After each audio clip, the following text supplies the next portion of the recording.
తెలంగాణ అంటే బతుకమ్మ ఎంత ప్రత్యేకమో బోనాలు అంతకంటే ఎక్కువ భావోద్వేగంతో ముడిపడి ఉన్న పండగ. ఆషాఢ మాసం వచ్చిందంటే చాలు డప్పుల శబ్దాలు, పోతురాజుల విన్యాసాలు, అమ్మవారి జయ ధ్వానాలతో హైదరాబాద్ నగరం మారుమోగిపోతుంది. తెలంగాణ ప్రజలు ఎంతో భక్తి శ్రద్ధలతో జరుపుకునే మహోత్సవమే బోనాలు. నా తెలంగాణ కోటి రతనాల వీణ అని దాశరథి అన్నట్లే తెలంగాణ సంస్కృతిని అద్దం పట్టే మహోత్సవం బోనాలు. ఈ ఏడాది ఆషాఢ మాసం ప్రారంభం కాగానే బోనాల సందడి మొదలైపోయింది. గోల్కొండ కోటలోని జగదాంబిక అమ్మవారి ఆలయంలో తొలి బోనాలతో రాష్ట్ర వ్యాప్తంగా బోనాల పండుగకు శ్రీకారం చుట్టారు. తెలంగాణ ప్రభుత్వం తరపున పలువురు మంత్రులు, ప్రజాప్రతినిధులు అమ్మవారికి పట్టు వస్త్రాలు సమర్పించి బోనం సమర్పించారు.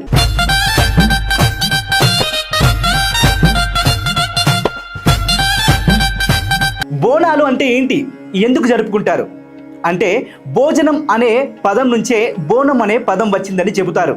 అమ్మవారికి నైవేద్యంగా అన్నం, బెల్లం, పాలు, పెరుగుతో ప్రత్యేకంగా తయారు చేసిన ప్రసాదాన్ని మట్టి కుండలో పెట్టి సమర్పించడాన్నే బోనం అంటారు. తెలంగాణ ప్రజలు మహమ్మారుల నుంచి రక్షణ కల్పించిన అమ్మవారికి కృతజ్ఞతగా ఈ పండుగను జరుపుకుంటారు. దాదాపు 200 ఏళ్లకు పైగా చరిత్ర కలిగిన ఈ ఉత్సవం హైదరాబాద్ సంస్కృతిలో ఒక ప్రత్యేక గుర్తింపును సంపాదించుకుంది.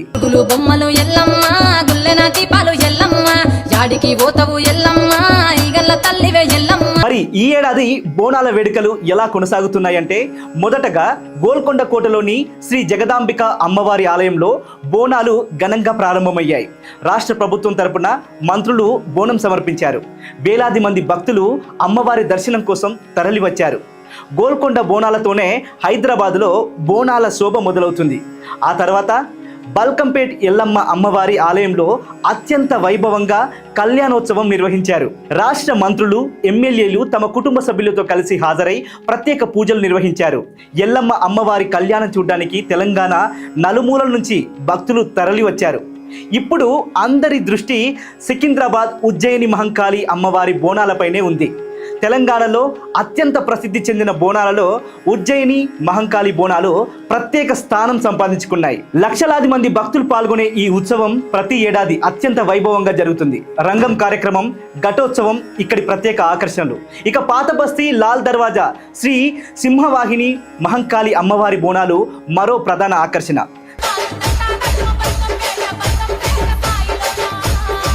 తెలంగాణ బోనాల ఉత్సవాలకు ముగింపు పలికే ముఖ్యమైన వేడుకల్లో లాల్ దర్వాజా బోనాలు ఒకటి.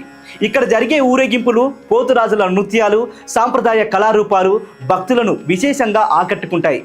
బోనాల సమయంలో చూడాల్సిన ముఖ్యమైన కార్యక్రమాలు ఏంటో తెలుసా? అమ్మవారికి బోనం సమర్పించడం, పోతురాజుల విన్యాసాలు, రంగం కార్యక్రమం, ఘటోత్సవం, అమ్మవారి ఊరేగింపు, ప్రత్యేక అలంకరణలు, మహిళల సంప్రదాయ వస్త్రధారణ, డప్పుల నృత్యాలు. అసలు బోనాల్లో ఈ రంగం అంటే ఏంటి?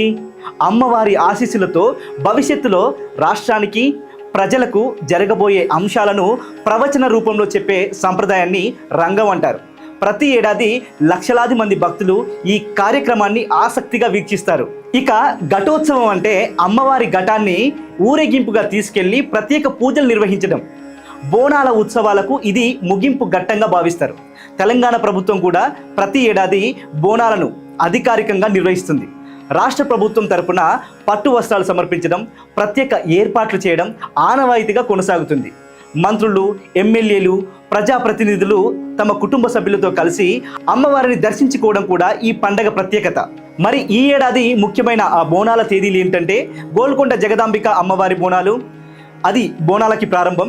బల్కంపేట ఎల్లమ్మ అమ్మవారి కళ్యాణ మహోత్సవం ఇప్పటికే చాలా ఘనంగా నిర్వహించారు కూడా. సికింద్రాబాద్ ఉజ్జయిని మహంకాళి బోనాలు అత్యంత ప్రసిద్ధ వేడుకల్లో ఇది ఒకటి. పాత బస్తీ లాల్ దర్వాజా సింహవాహిని మహంకాళి బోనాలు బోనాల ముగింపు ఉత్సవాల్లో ముఖ్యమైనవి. ఘటోత్సవం, రంగం కార్యక్రమాలతో బోనాల మహోత్సవానికి ముగింపు పలుకుతారు. చివరిగా ఒక మాట, బోనాలనేది కేవలం ఒక పండుగ కాదు, అది తెలంగాణ ప్రజల భక్తి, సంస్కృతి, సంప్రదాయం, అమ్మవారిపై ఉన్న అపారమైన విశ్వాసానికి ప్రతీక. హైదరాబాద్ నగరం ఎంత ఆధునికంగా మారినా ప్రతి ఆషాఢ మాసంలో అమ్మవారి డప్పుల శబ్దం వినిపించాల్సిందే, పోతురాజు అడుగులు పడాల్సిందే. బోనం మోసే ప్రతి అమ్మ చేతుల్లో తెలంగాణ సంస్కృతి సజీవంగా కనిపించాల్సిందే. అమ్మవారికి బోనం, తెలంగాణకు గౌరవం అంటూ మరోసారి ఈ బోనాల మహోత్సవానికి అందరికీ స్వాగతం పలుకుదాం. అందరికీ బోనాల పండుగ శుభాకాంక్షలు.